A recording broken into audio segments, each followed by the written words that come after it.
আমি বারবার আপনাদের বলছি, আমি এই জগতের মানুষ না। এই কৃষ্ণ কৃষ্ণ রাধে রাধে করার কোনো চিন্তা ভাবনা আমার জীবনে ছিল না। একটা ছোট্ট ছাত্র সংগঠনের আন্দোলন করে বহু পুলিশের দৌড় আর যন্ত্রণা সহ্য করে 1974 ইংরেজিতে আমাকে ঠাকুরের কাছ থেকে আসতে হয়েছিল। তাই তথাকথিত ভাববাদে আপ্লুত হয়ে পরম প্রেমময় শ্রী শ্রী ঠাকুরের সাধনা করার মন আমার কোনো কালেই ছিল না, আজও নাই। আমি বাস্তববাদী, তাই বাস্তব চিন্তা ভাবনায় কি করে মানুষের মঙ্গল করা যায়, সমাজকে উপকৃত করা যায়, কি করে প্রত্যেকটি সম্প্রদায়ের সাম্প্রদায়িক রক্ষা করে আমরা ঈশ্বরের অস্তিত্বের সঙ্গে বিলীন হতে সেই চরম এবং পরম সাধনায় নিজেদেরকে ব্যাপৃত রাখতে পারি, এটাই হোক আজকের আমাদের এই সৎসঙ্গের সংকল্প।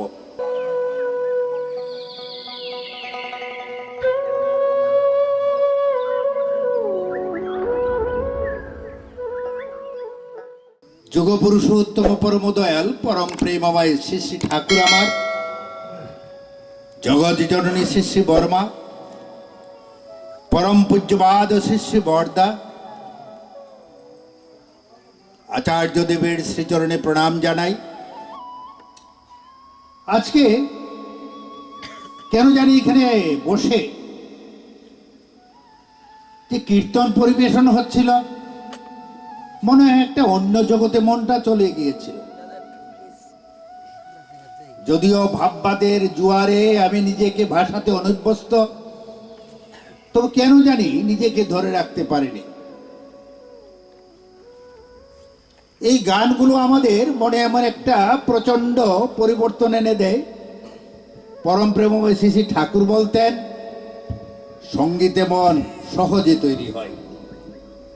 তাই সঙ্গত কারণেই যারা আজকে সঙ্গীত পরিবেশন করেছেন, আমি তাদের অন্তরের অন্তঃস্থলের কৃতজ্ঞতা জানাই। উপস্থিত আমার পিতৃতুল্য মুরব্বিয়ান, সৎসঙ্গী দাদারা মায়েরা, আমার প্রাণপ্রিয় গৌরভক্তবৃন্দ, জাগ্রত যুব সমাজ, ছোট্ট ছোট্ট কচিকাচার সোনামণি ভাই ও বোনেরা, আমি সঙ্গত কারণেই এখন আর দাঁড়িয়ে কথা বলতে পারি না, তাই বসে বসেই কথা বলতে হয়। আমার এই অনুচ্ছাকৃত অপরাধের জন্য আপনাদের কাছে ক্ষমা প্রার্থী। সমাগত সুধীবৃন্দ, পরম প্রেমময় শ্রী শ্রী ঠাকুর এসেছিলেন এই পাবনার একটি গণ্ডগ্রামে হিমায়তপুরে। সমস্ত প্রতিকূলতাকে ভেদ করে নাম ধরলেন অনুকূল। ছোট্ট একটি কবিতা দিয়ে মা মনমোহিনী দেবী তাকে আশীর্বাদ করেছিলেন, যার আদ্যক্ষর দিয়ে অনুকূল নামটি হয়েছিল।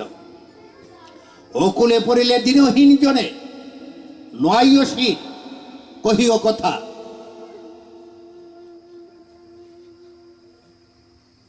অকুলে পড়িলে দিনহীন জনে নয় শীত কহিও কথা।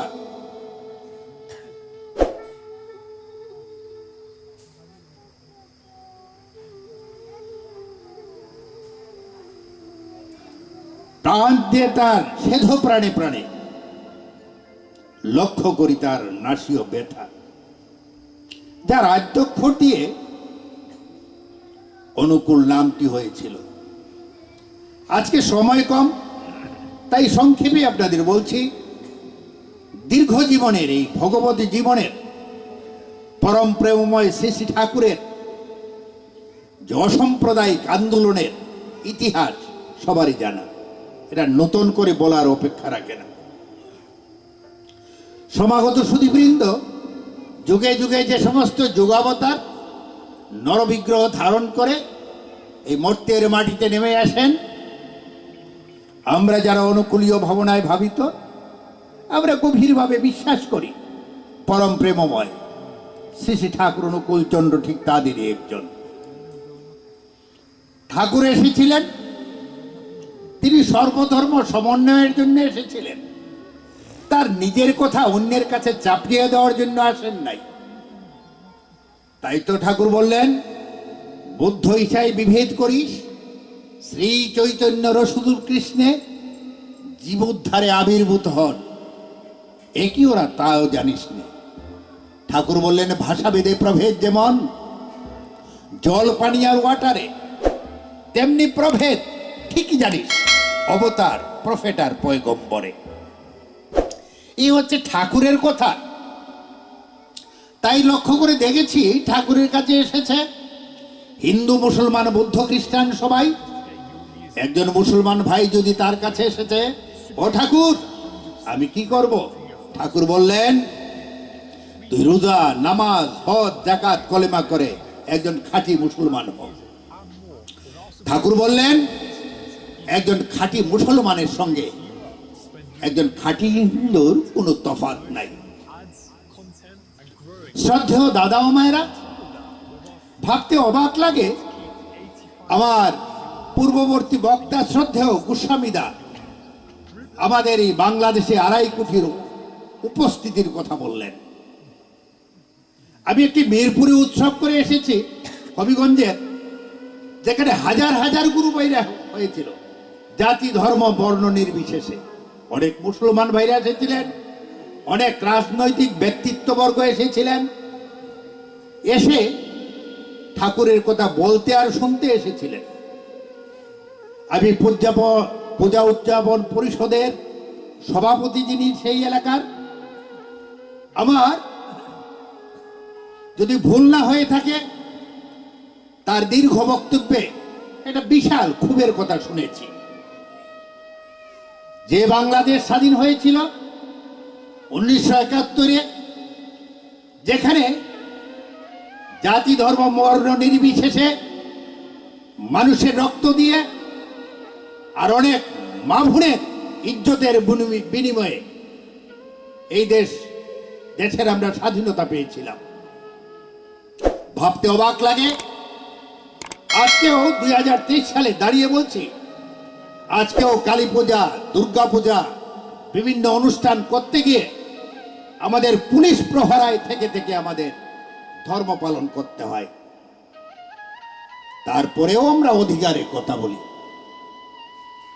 সমাগত সুধীবৃন্দ, যে 4টি স্তম্ভের উপর বাংলা স্বাধীন হয়েছিল, আজকে কথায় কথায় এই কথা বললেও আজকে আমাদের অস্তিত্ব বিলুপ্ত প্রায়। আমরা প্রায়শই দেখি বিভিন্ন অনুষ্ঠান যখন শুরু হয় তখন অনুষ্ঠান পরিচালনায় আমাদের বুঝতে অসুবিধা হয়, সেখানে অন্য কোনো ধর্মের এই দেশে উপস্থিতি আছে। তাই সঙ্গত কারণেই যে ধর্মযুদ্ধ শুরু হয়েছে, যে সামাজিক বিপ্লব আমাদের মধ্যে যে প্রচন্ড ক্ষোভের জন্ম দিয়েছে, আমরা ধর্মকর্ম করার সঙ্গে সঙ্গেও সেই পরিস্থিতির অবসান চাই। শ্রদ্ধেয় দাদা ও মায়েরা, লক্ষ্য করে দেখুন, পরম প্রেমময় শ্রী শ্রী ঠাকুর অনুকূল চন্দ্র এই পাবনার হিমায়তপুরে জন্মগ্রহণ করেছিলেন। একটা ছোট্ট ইষ্টতান্ত্রিক একটা পরিবেশ গঠন করে তুলেছিলেন, যেখানে পৃথিবীর বিভিন্ন সাহিত্যিক, রাজনৈতিক ব্যক্তিবর্গ, অনেক বিজ্ঞানী, অনেক প্রকৌশলী, অনেক জ্ঞানী গুণী পণ্ডিতরা এখানে এসেছিল। এসে তাদের অভিজ্ঞতার কথা বলেছে, বহু করে বলেছেন। এ.কে.এম. ফজলুল হক আমার সমগ্র রাজনৈতিক জীবনে যে সত্যের সন্ধানে ঘুরে বেরিয়েছি, আমি সৎসঙ্গে আসিয়া তা হাতে কলমে দেখিতে পাইলাম। আমি যদি সৎসঙ্গের একজন সাধারণ সদস্য হইয়া সারা জীবন চলিতে পারিতাম, তাহলে আমার নিজের জীবনকে ধন্য মনে করিতাম। আবার এসেছিলেন মহাত্মা গান্ধীজি। তিনি বিস্মিত হয়েছিলেন তার সমস্ত কর্মকাণ্ড দেখে। তাই ভিজিটর বুকে লিখলেন, I never seen in my life such a masterful lady. এই ধরনের কত কথা বলি, আজকে ছোট্ট সময়ে এত কথা বলার সময় নাই। তাই বলেছি, পরম প্রেমময় শ্রী শ্রী ঠাকুর অনুকূল চন্দ্র একটা অসাম্প্রদায়িক সংগঠন এখানে সৃষ্টির জন্য তাই পৃথিবীতে আবির্ভাব। তিনি সাম্প্রদায়িক সংহতি রক্ষা করে চলতে চেয়েছেন, কিন্তু আমরা বাস্তবে কি দেখি? আজকে আমরা এই সনাতন ধর্মীরাই ছোট্ট ছোট্ট সেক্টরে বিভক্ত হয়ে নিজেদের প্রাধান্য দিতে গিয়ে আমাদের মধ্যে একত্ববোধ, মমত্ববোধ, আমাদের ধর্মীয় যে সম্প্রীতি রক্ষা করার দরকার ছিল তা মনে প্রাণে অনেকেই আমরা বিসর্জন দিয়েছি।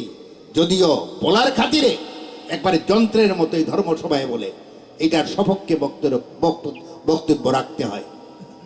শ্রদ্ধেয় দাদা ও মায়েরা, আমি বারবার আপনাদের বলছি, আমি এই জগতের মানুষ না। এই কৃষ্ণ কৃষ্ণ রাধে রাধে করার কোনো চিন্তা ভাবনা আমার জীবনে ছিল না।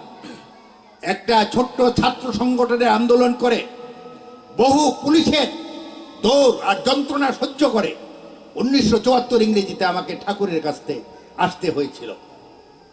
তাই তথাকথিত ভাববাদে আপ্লুত হয়ে পরম প্রেমময় শ্রী ঠাকুরের সাধনা করার মন আমার কোনো কালেই ছিল না, আজও নাই।